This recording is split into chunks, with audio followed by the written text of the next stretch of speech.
AP Congress లో సమూల మార్పులకు షర్మిల శ్రీకారం చుడుతున్నారా?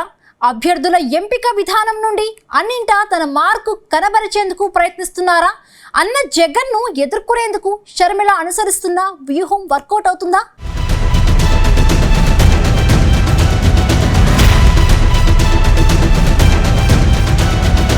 ఆంధ్రప్రదేశ్ రాష్ట్రంలో ఎన్నికలకు అన్ని పార్టీలు వ్యూహ ప్రతివ్యూహాలతో సిద్ధమవుతున్నాయి.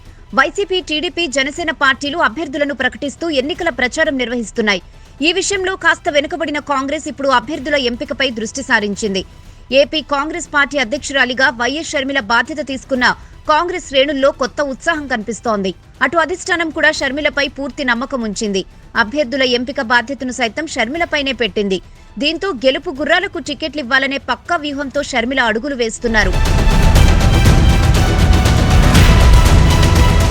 ఏపీ ఎన్నికలకు వైసీపీ, టీడీపీ, జనసేన కూటమి సర్వేల ఆధారంగా అభ్యర్థులను నిలబెడుతున్నాయి. ప్రజాక్షేత్రంలో అభ్యర్థులకున్న మద్దతు, ఆర్థిక స్థితిగతుల ఆధారంగా టికెట్లు కేటాయిస్తున్నాయి. అయితే కాంగ్రెస్ పార్టీ మాత్రం టికెట్ల కేటాయింపులో కొత్త విధానాన్ని అవలంబిస్తోంది.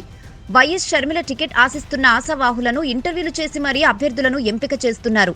కార్పొరేట్ స్టైల్లో 2 రోజుల పాటు ఈ ఇంటర్వ్యూలు కొనసాగడం విశేషం. రాజకీయాల్లో ఈ తరహాలో ఎప్పుడూ అభ్యర్థుల ఎంపిక జరగకపోవడంతో అటు పార్టీ శ్రేణుల్లోనూ, రాజకీయ వర్గాల్లోనూ ఆసక్తిని కలిగిస్తోంది. వివిధ నియోజకవర్గాల్లో ఆశావాహుల నుంచి దరఖాస్తులు స్వీకరించిన కాంగ్రెస్ పార్టీ వారిని ఇంటర్వ్యూలు చేసింది. ఆంధ్ర రత్న భవన్ వేదికగా అభ్యర్థుల ఇంటర్వ్యూలు కొనసాగాయి.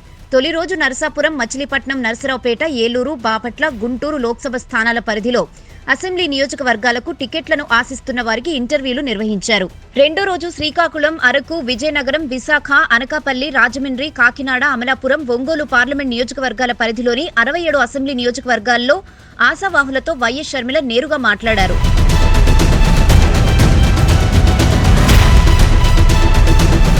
అభ్యర్థుల ఆర్థిక స్థితిగతులు, వారికి ప్రజల్లో ఉన్న పేరు, వారికున్న కమిట్మెంట్, ఇలా అన్ని అంశాలను పరిగణలోకి తీసుకుని మరీ అభ్యర్థులను ఎంపిక చేస్తున్నారు. మొత్తం మీద అన్నింటిలోనూ తన మార్క్ చూపించేందుకు షర్మిల ప్రయత్నిస్తున్నారంటున్నారు రాజకీయ విశ్లేషకులు.